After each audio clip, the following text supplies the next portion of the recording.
Tudo bem, meus caros? Como é que estamos? Olha só, no meio do domingo, hein? Um bate-papo técnico para que você arrebente nas provas aí do tribunal. Joia? Amigos, veja bem, não existe edital dos tribunais que não tenha o tema de organização da estrutura da administração. Todo tribunal de qualquer, né, quer dizer, desculpa, todo edital de qualquer tribunal, né, sempre vai ter essa questão relativa à organização. Joia? Quando a gente trabalha o tema da organização da estrutura do Estado, você sabe como é, né? A gente tem ali algumas coisas que são relativas ao próprio Estado, seu funcionamento orgânico interno, como faz, como deixa de fazer e tudo mais. Joia. Fora isso, a gente também tem uma outra parte que é a administração indireta. Aí, as perguntas de prova, especialmente dos tribunais, passa a ser um pouquinho diferente. Eles param de perguntar quem é, como é, o que faz, e eles passam a perguntar como é constituído, qual é o grau de autonomia, qual é a vinculação ou subordinação, entendeu? Muda um pouquinho o padrão das perguntas de administração direta para administração indireta. Muda. Tá bom.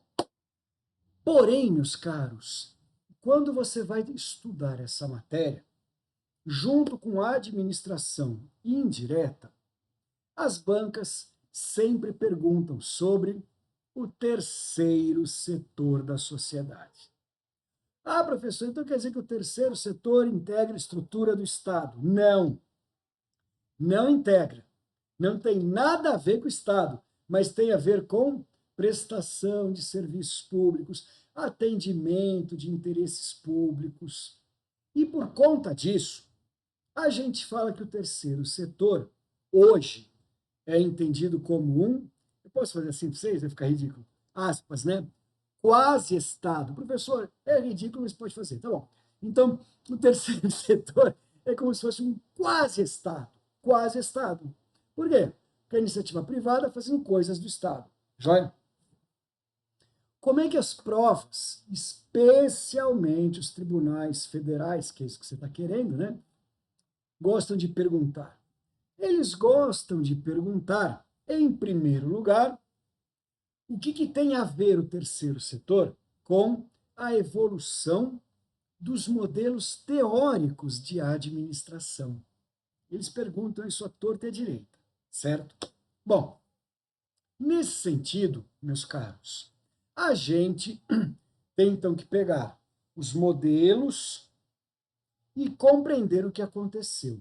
Ah, professor, mas o estudo dos modelos teóricos de administração não é muito extenso?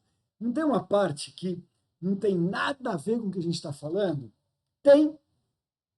Portanto, aquela primeira parte, que é a parte mais histórica, aquela parte relativa a patrimonialismo, né, Europa medieval, essas coisas todas, esquece. Isso aí não tem relevância. Só que burocracia e gerencialismo passam a ter relevância no estudo do terceiro setor. Aí depois, um outro padrão de provas e perguntas é relativo às entidades natas ou naturais do terceiro setor. Então, eu vou ter que trabalhar isso com vocês também. Quem são, características, né? E todos aqueles, né? Aquelas coisinhas, aqueles detalhes, aqueles prolegômenos. Veja se eu posso falar prolegômeno para você no domingo. Né? Você está me xingando, professor, vai para aquele lugar. Relaxa. Isso é uma questão de leitura. Aí, mais para frente, algumas outras questões não vão querer saber sobre entidades do terceiro setor, instas ou naturais do terceiro setor, mas sim aquelas instituídas especificamente a partir de leis modernas e que serão entidades profissionais ou profissionalizadas ou de dedicação exclusiva ao terceiro setor. Joia? Então, com isso, eu vou conseguir pegar com vocês, nesse nosso bate-papo de domingo, todas essas características, esses elementos e esses detalhes. Tá bom? Vocês já devem ter baixado o material lá do Instagram, né? Ou através de outro mecanismo, ou se não baixar, eu estou cutucando aqui, gente, que eu tenho um cachorrinho, um salsicha, né? E ele tem uma brincadeira que ele adora, que eu enfio a mão embaixo do travesseiro, fico balançando, pego a patinha dele e solto. Aí ele imagina que tem um bicho escondido ali, ele enfia a cabeça e quando ele vê que é minha mão, ele maneira, né? Ele não maneirou. Tá? Ele deu uma cravada daquelas, né? Então, estou com um band-aid aqui e está vazando um pouquinho, né, de fluidos, mas eu vou evitar que vocês vejam isso, né? Não é legal ficar vendo os outros sangrando, né? Ai, pessoa, que dramático, um domingo desses. Parceiro, minha amiga, domingo frio, nublado, dia dos pais, pode falar o que quiser. Bora lá? Vamos trabalhar então, chega de prolegômenos, não me xingue, chega de lero-lero e vamos para o texto. Olha lá o que eu fiz para vocês, gente. Eu separei esse textinho, tá? Eu tinha um professor da faculdade, olha, gente, eu fiz USP, hein? Então em tese é para ser, né? É para nós termos os professores mais sérios, né? O cara tinha mais de 50 livros publicados, professor, doutor, livre docente pela USP, né? Quando ele queria falar que o texto era pequeno, ele falou assim: vamos ver o testículo. Hoje não pode mais falar isso, que é um horror, né? É uma brincadeira sem graça. Eu só estou tentando fazer com que o seu domingo seja mais leve. Vamos lá.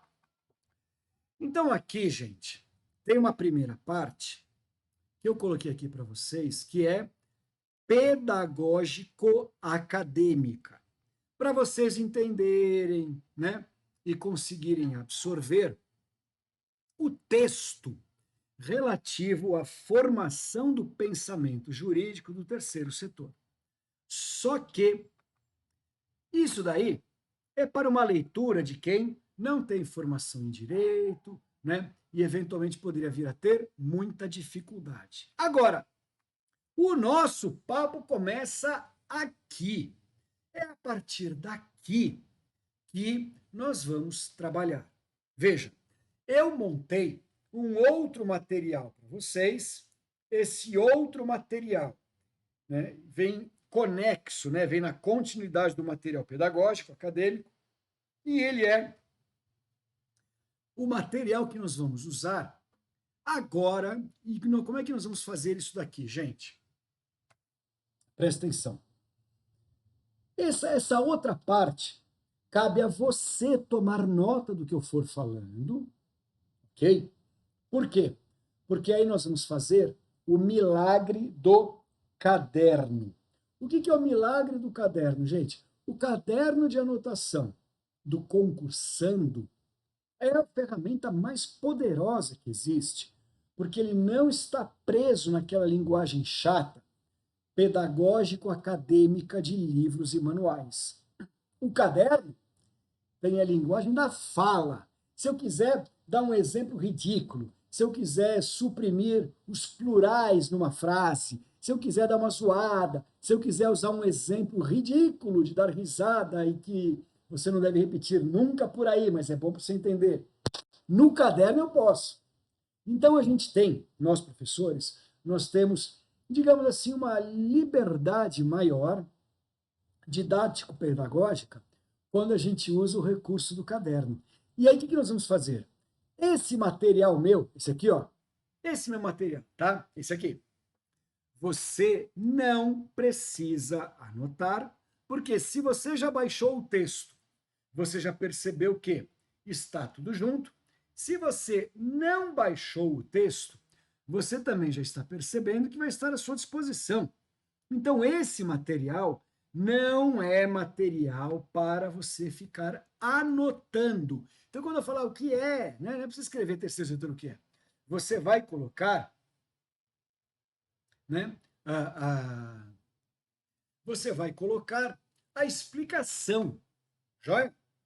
E com isso, nós vamos fazer então agora juntos o seu caderno com a linguagem da fala, erro de português, né, erro de plural, de gramática, né, brincadeiras inapropriadas, frases obscuras, deep web, né? Porém, né, vai ser o seu caderno. É com ele que você vai manjar deste negócio, dessa história de terceiro setor, nos detalhes e filigranas das provas. Captou?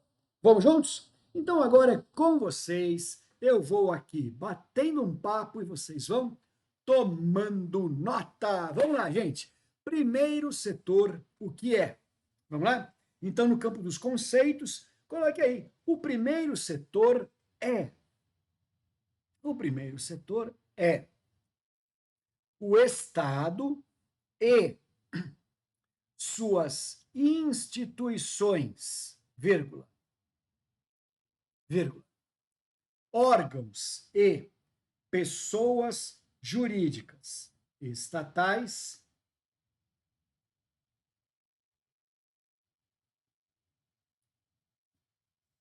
atendendo ou cumprindo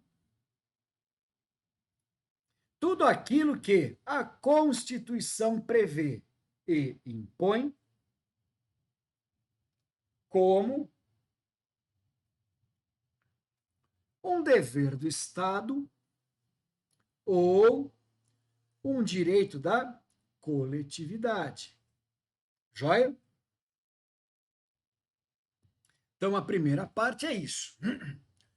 Terceiro setor, o que é? Então, o primeiro setor da sociedade é o Estado, seus órgãos e suas pessoas jurídicas estatais, que irão atender, que irão cumprir tudo aquilo que a Constituição impõe, exige, né, em termos de atendimento ou cumprimento, proteção, tutela de interesses públicos e coletivos nos moldes constitucionais. Belezura? Então, o que nós temos como primeiro tópico é isso aí, tá? Então, o que é o primeiro setor? Vamos juntos? Linha de baixo. O que é o segundo setor, meus amigos? Vamos deixar isso claro para todos? Então, coloquem aí.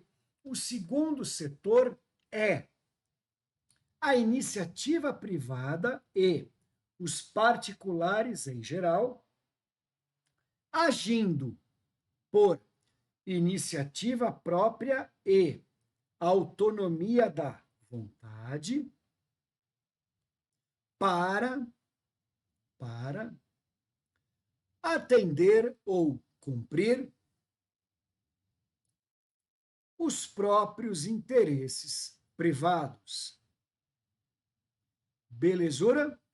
Os próprios interesses privados. Então, o segundo setor é a iniciativa privada agindo espontaneamente e com autonomia da vontade para atender seus próprios interesses e necessidades particulares. Interesses e necessidades privados. Joia? Muito bem, meus caros.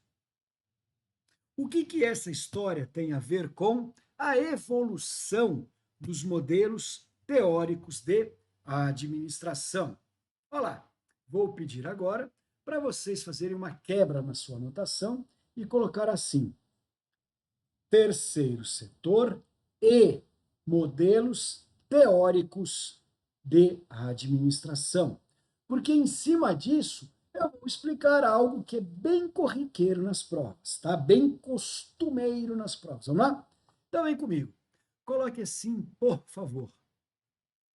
Enquanto vigorou o modelo burocrático de administração, enquanto vigorou o modelo burocrático de administração, era correto falar que o interesse público se esgotava no Estado,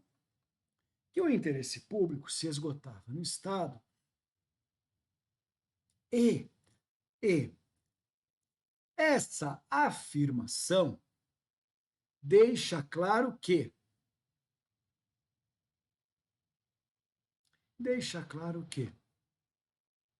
nesse período ou durante essa fase teórica de administração, somente o Estado poderia gerir ou atender interesses públicos e coletivos. Legal? Ponto. Por que isso, senhores? Coloque aí. É característica da fase burocrática que o interesse público e a coisa pública pertençam exclusivamente ao Estado. Pertençam exclusivamente ao Estado. Logo, o Estado tinha, além da primazia, vírgula, a exclusividade para o atendimento ou cumprimento de interesses públicos e coletivos. Ponto.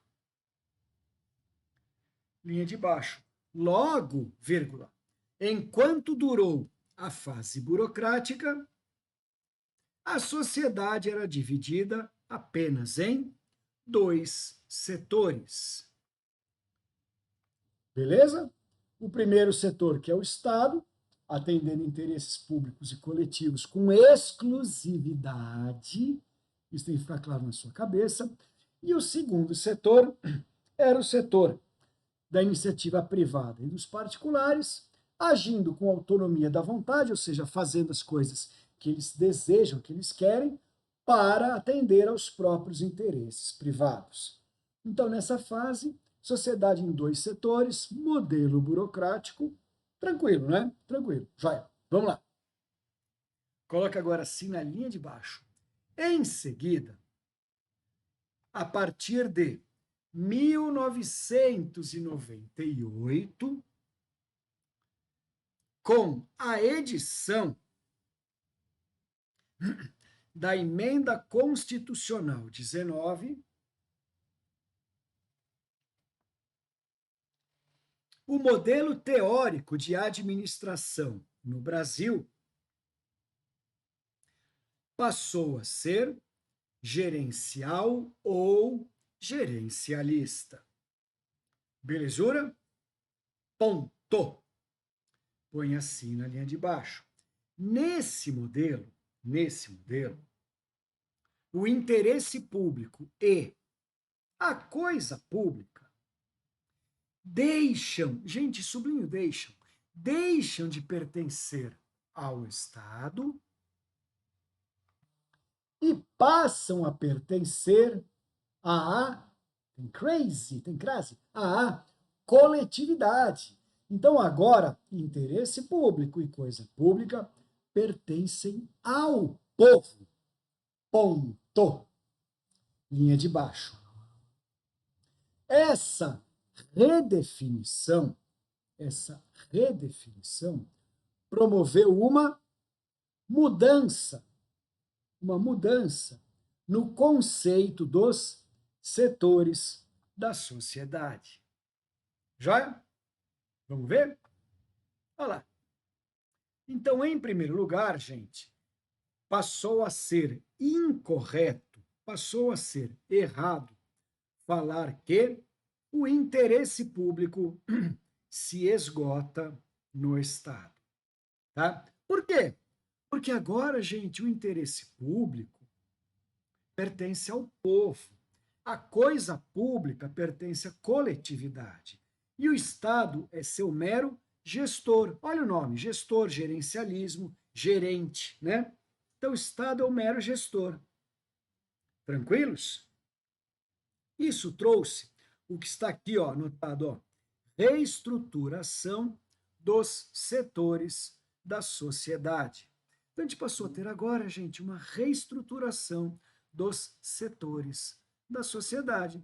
Como assim, professor? Seguinte, gente, os setores da sociedade passaram a ser agora revistos. Tá? Quando a gente fala que eles passaram a ser revistos, estamos falando que alguma mudança vai acontecer, certo? Só que, gente, primeiro setor é primeiro setor e segundo setor continua a ser segundo setor.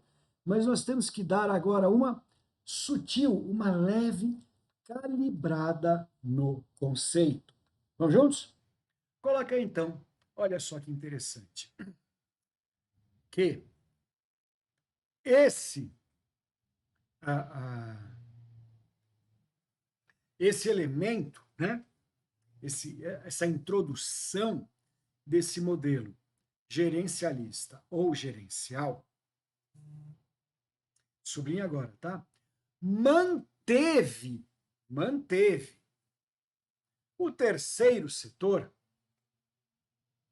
perdão, manteve o primeiro setor como sendo o Estado, vírgula, seus órgãos e suas pessoas jurídicas estatais.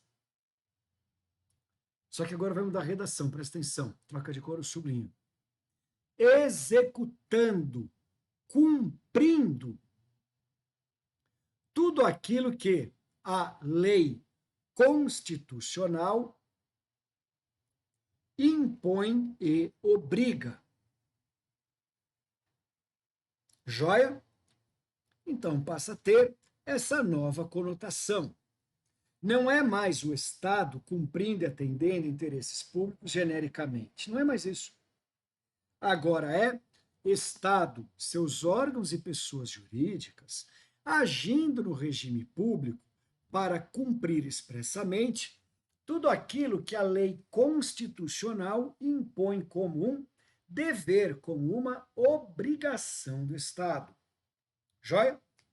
Por isso que aqui no seu resuminho está assim, ó, primeiro setor, manteve.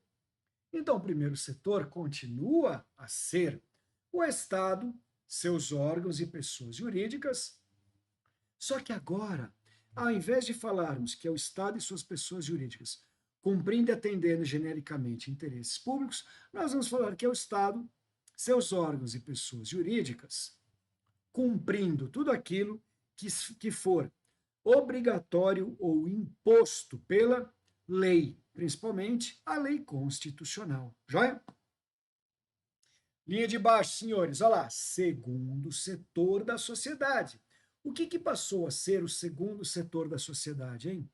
Não mudou, não mudou. Eu coloquei aqui no esqueminha, ó, manteve. Coloquei aí, com o gerencialismo, o segundo setor da sociedade continua a ser a iniciativa privada, agindo com autonomia da vontade,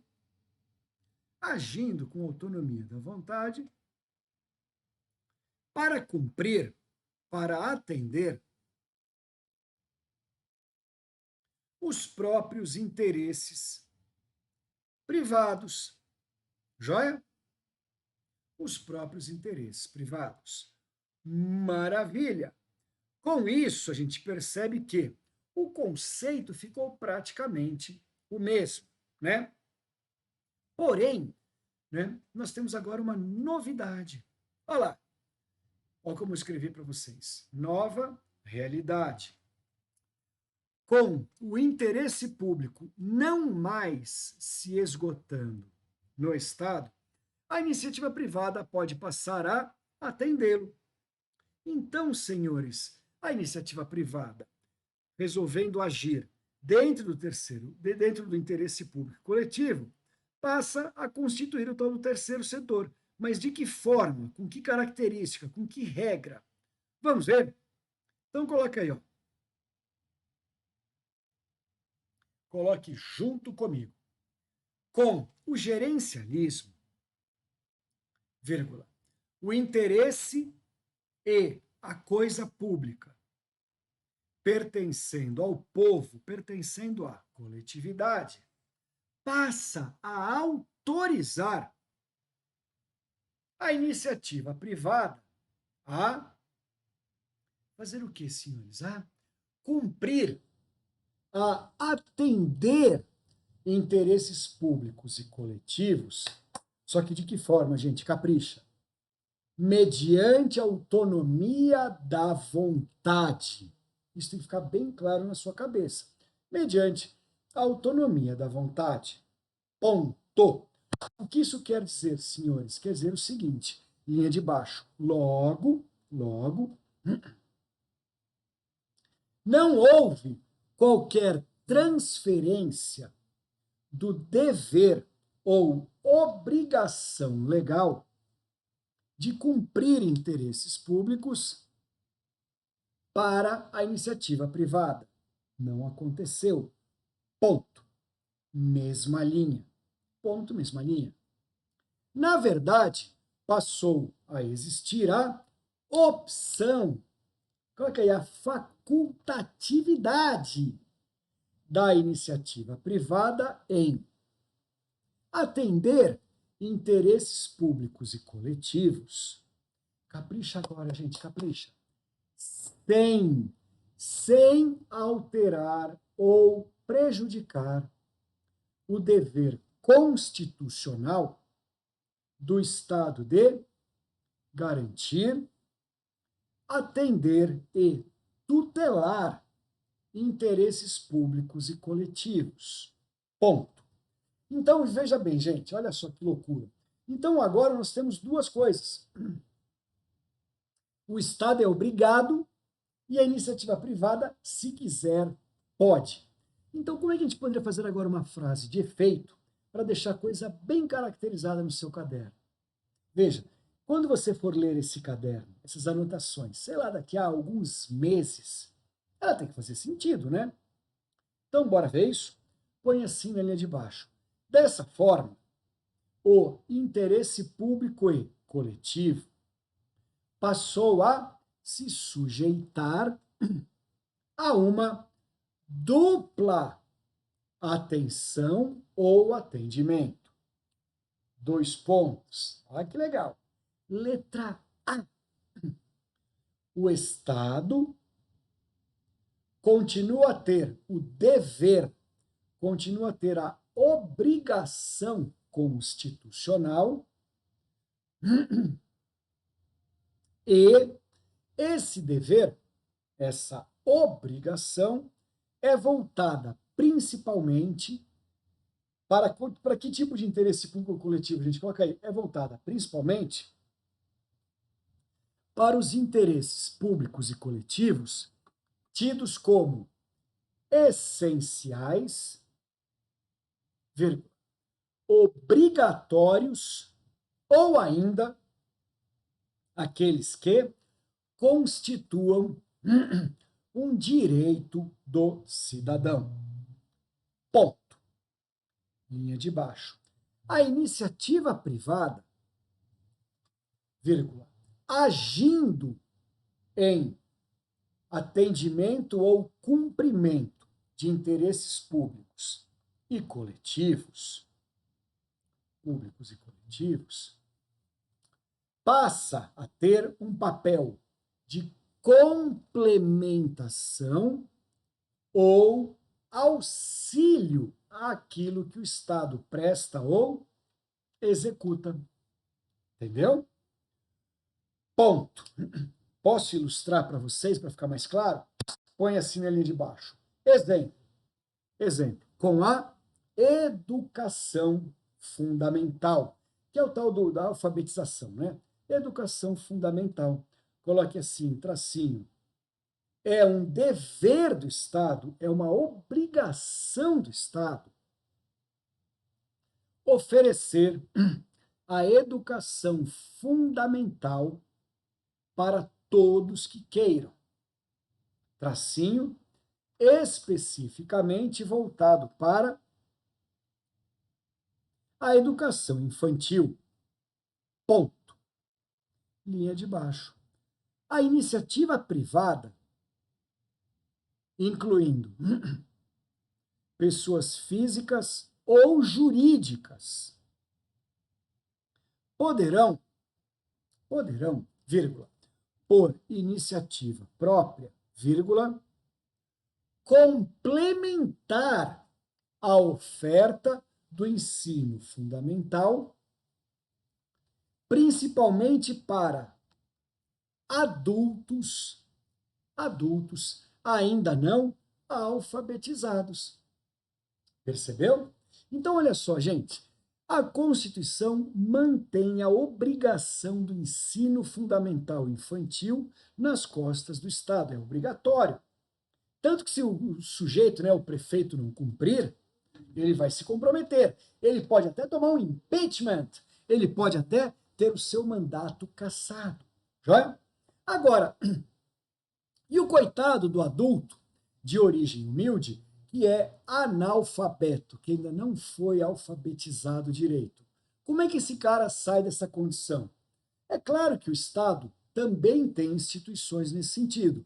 Agora, é adequado? O Estado tem expertise? O Estado consegue atender esse pessoal? Não consegue. Não consegue direito.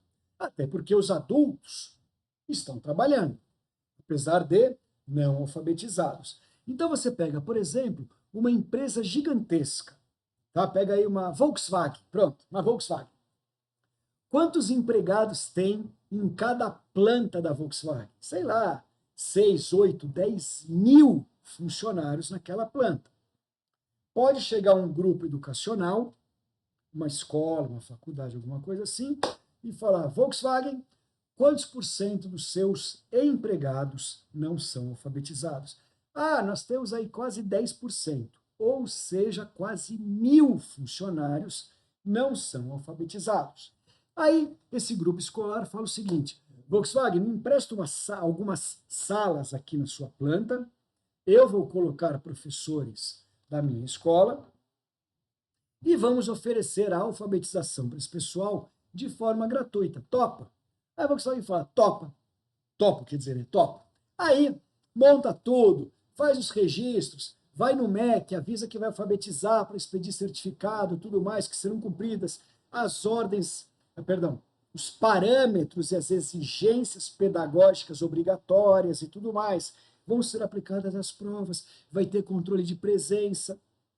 Com isso, o MEC autoriza e fala, olha, se vocês cumprirem tudo que vocês estão se comprometendo, eu vou certificar as pessoas, os funcionários da Volkswagen que fizerem esse curso completo, de que eles cumpriram o ensino fundamental. Aí eu pergunto, cadê o Estado? É o MEC, né? Apenas colocando condições, fiscalizando. Mas quem vai prestar atividade? A escola, com auxílio da própria Volkswagen. Captou? Então isso passa a ser esta opção, essa facultatividade para o chamado terceiro setor. Joia? Muito bem, amigos. Mas o que nós estamos falando é o seguinte.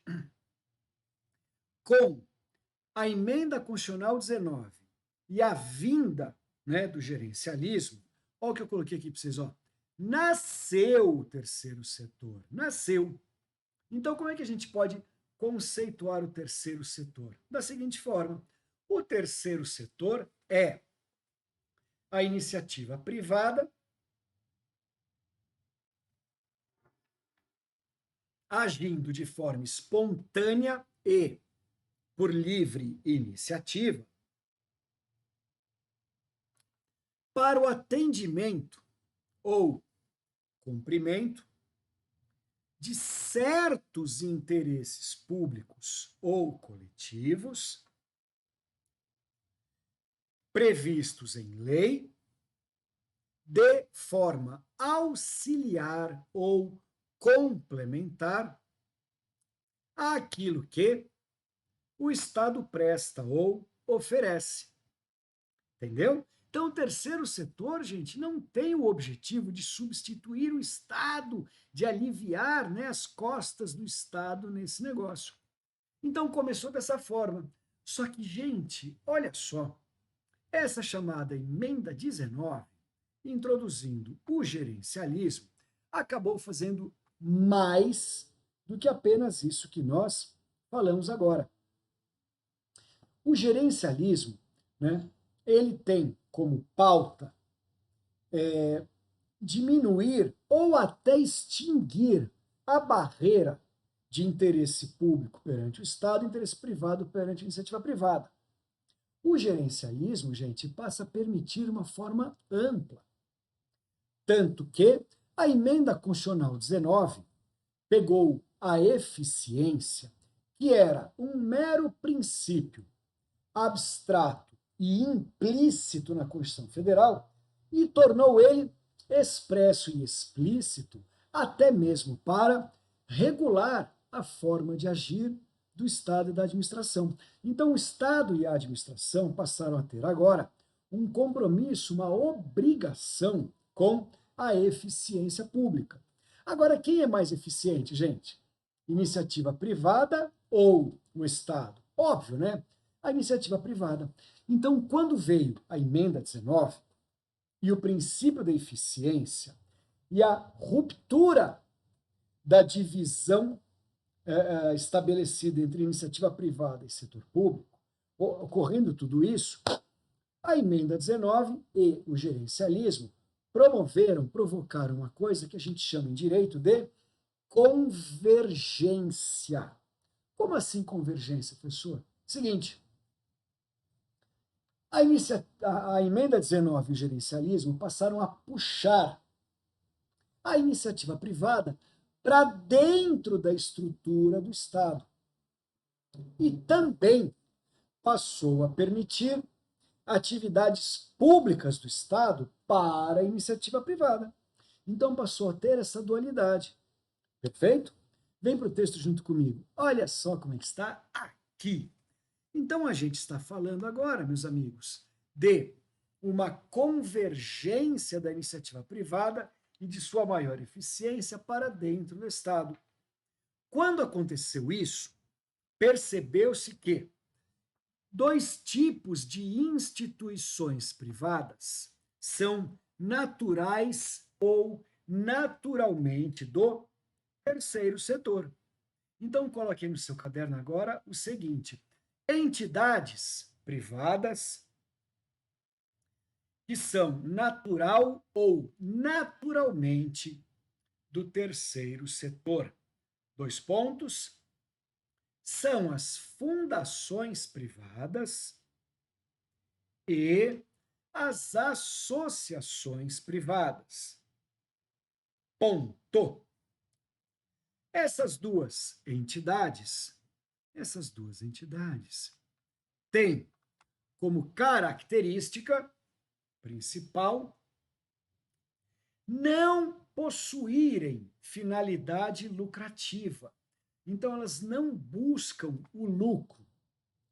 Tracinho. São fundações e associações comuns que até podem explorar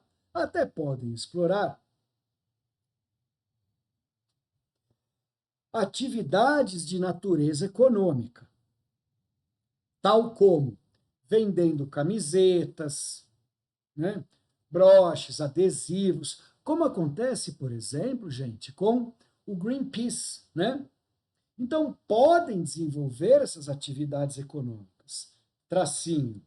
O que não podem é distribuir os resultados econômicos que obtêm para sócios, acionistas ou outras formas de participação. Então, você vai colocar um tracinho e vai escrever: entidade do terceiro setor pode explorar atividade econômica, mas não pode distribuir seus resultados financeiros a qualquer pessoa e a qualquer título.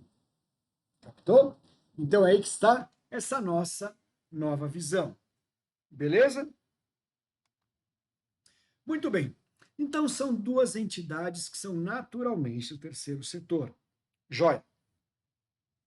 Agora, põe na linha de baixo o seguinte: inovações normativas. 2 pontos.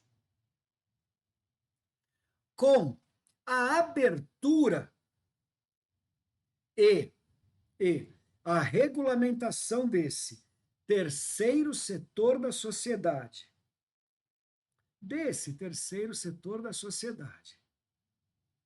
através de fundações e associações privadas,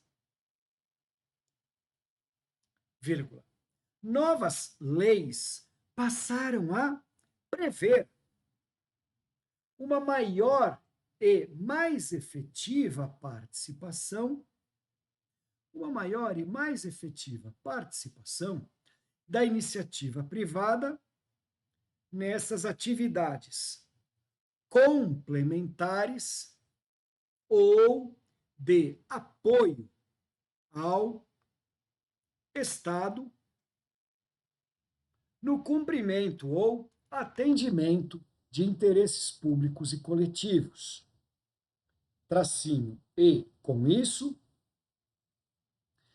novas leis passaram a regular as, abre aspas, troca coro, sublinha, entidades de dedicação exclusiva, fecha aspas, ao terceiro setor.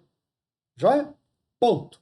Peraí, professor, não sei se eu entendi. Claro que entendeu, gente. Quer dizer que associações e fundações privadas podem ser do terceiro setor, voltadas para a coletividade, mas também podem não ser.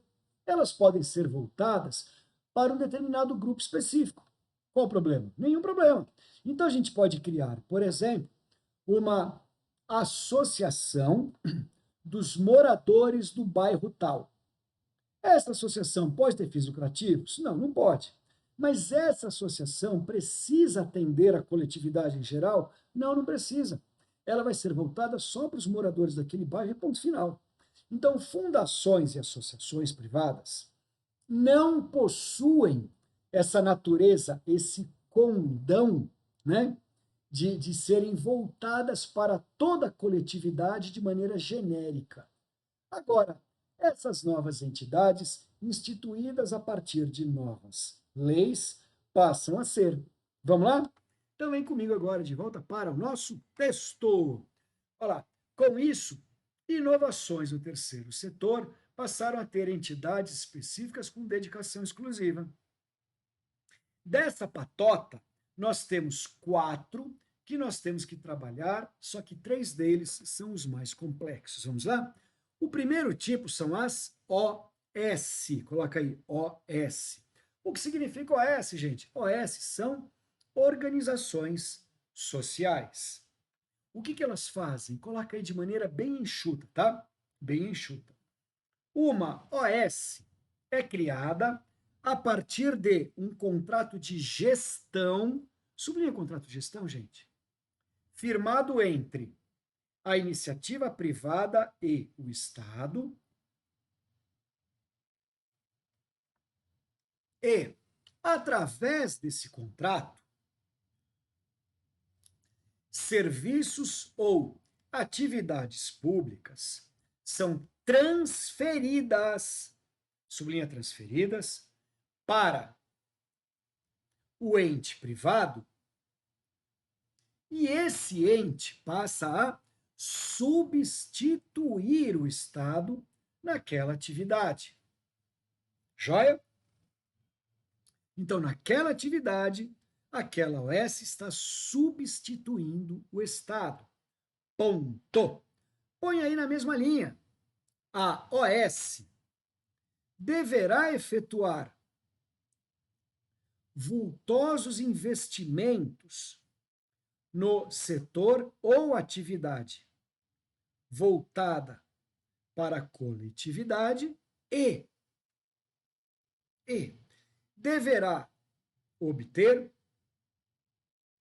elevados índices de eficiência ou qualidade.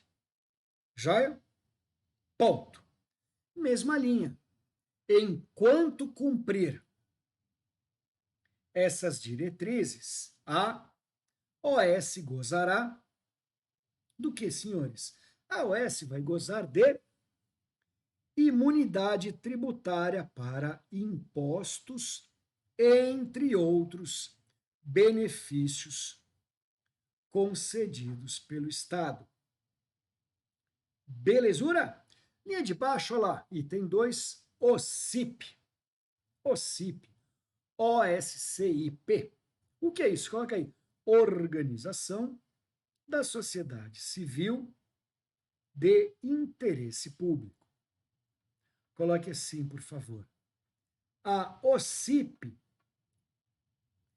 não é decorrente de contrato de gestão e nem irá substituir o Estado naquela atividade. Tracinho. Uma OCIP é criada a partir de troca de cor, sublinha, termo de parceria entre o Estado e a iniciativa privada, vírgula,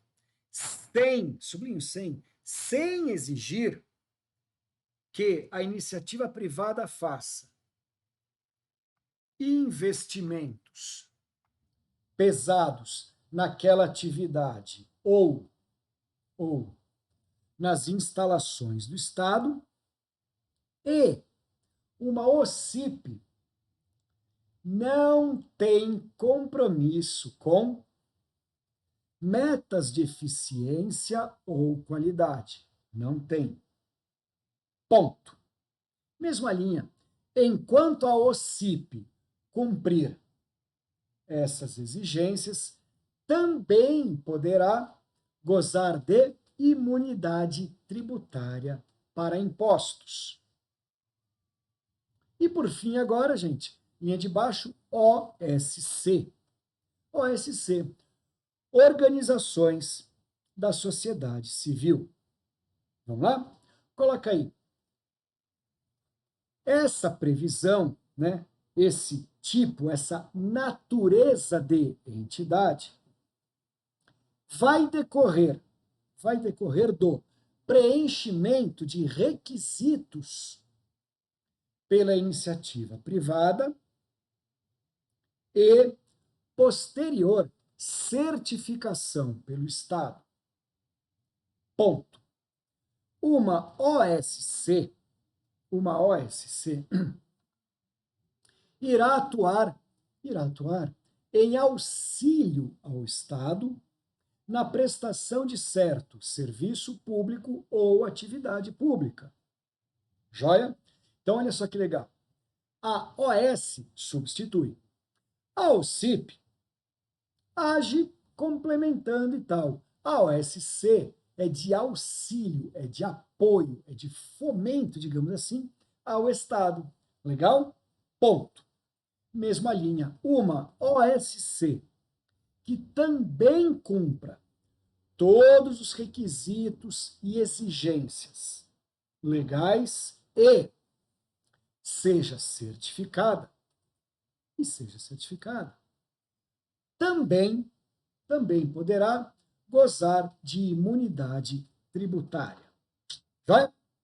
Agora você vai pular 2 linhas e vai escrever uma coisa que é importante. Coloque assim, por favor, da imunidade tributária do terceiro setor. Da imunidade tributária do terceiro setor. Vamos lá? O que você tem que saber, meus amigos, é o seguinte. O Código Tributário Nacional regula esse tipo de imunidade. Tá? Então, assim, para você entender, imunidade tributária é sempre decorrente da Constituição. Sempre. Agora, paralelo a isso, algumas formas de imunidade tributária são de vigência imediata, né? Ou de efetividade plena. É o caso da imunidade tributária das autarquias, né? Dos órgãos, das pessoas políticas e tudo mais. Essa daí não precisa de lei.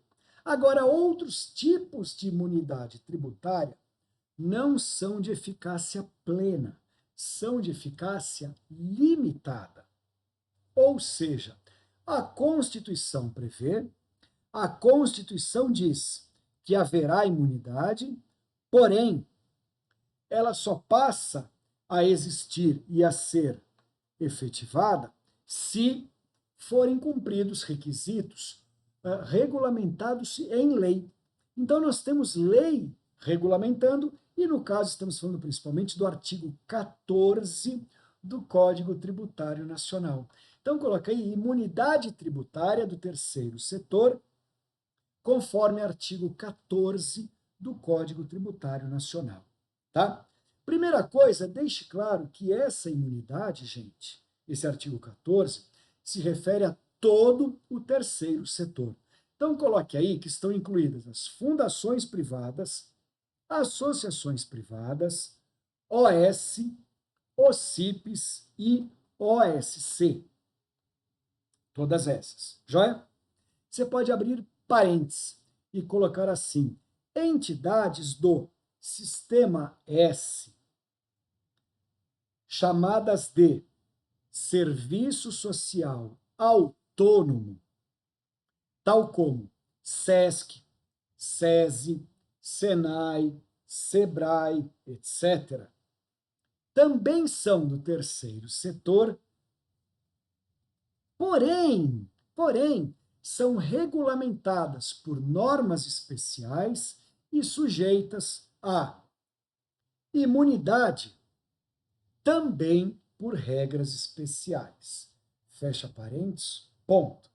Professor, eu escrevi, mas como eu estou cansado e é domingo, é dia dos pais, eu estou meio desatento, não sei o que eu anotei. Então você anotou o seguinte, gente, que a entidades do Serviço Social Autônomo também integram o terceiro setor. Só que elas são reguladas, regidas por leis especiais, em hipóteses especiais, ou seja, é tudo especial. Então, tudo que nós estamos falando agora não é aplicável para essas entidades. Elas exigem um estudo paralelo, tá? Mas é importante você saber que estas entidades também são do terceiro setor. Beleza? Então, só para finalizar, coloque aí. O artigo 14 do CTN, que é o Código Tributário Nacional, tá? Exige, dois pontos. Letra A, que a entidade não tenha fins lucrativos. Isso é a mesma coisa que falar que a entidade não deverá distribuir seus resultados financeiros a qualquer pessoa e a qualquer título. Não pode. Vamos lá, linha de baixo. Letra B. A entidade deverá aplicar no território nacional, ou seja, no Brasil, né, todos os recursos financeiros que vier a obter ou arrecadar. Joia? Próxima, gente. Letra C. A entidade privada deverá ter contabilidade formal que consiga atestar, que consiga comprovar todas essas exigências. Joia? Muito bem, meus caros. Então, com isso, a gente percebe que nós temos as exigências do Código Tributário para que as entidades do terceiro setor possam gozar de imunidade tributária. Uma última coisinha importante é o seguinte, anote na linha de baixo, só para a gente finalizar, tá? A palavra imunidade começa com a letra I, porque ela se refere a impostos. Matou? Então, imunidade tributária não tem nada a ver com taxas, contribuições de melhorias e outras formas fiscais. Não. Imunidade tributária para impostos. Então, tudo que começar com a letra I. Imposto de renda, ICMS, IPVA, IPTU, IOF. Ou seja, começou com a letra I, entidade do terceiro setor poderá ter imunidade. não começou com a letra I, não se trata mais de imunidade.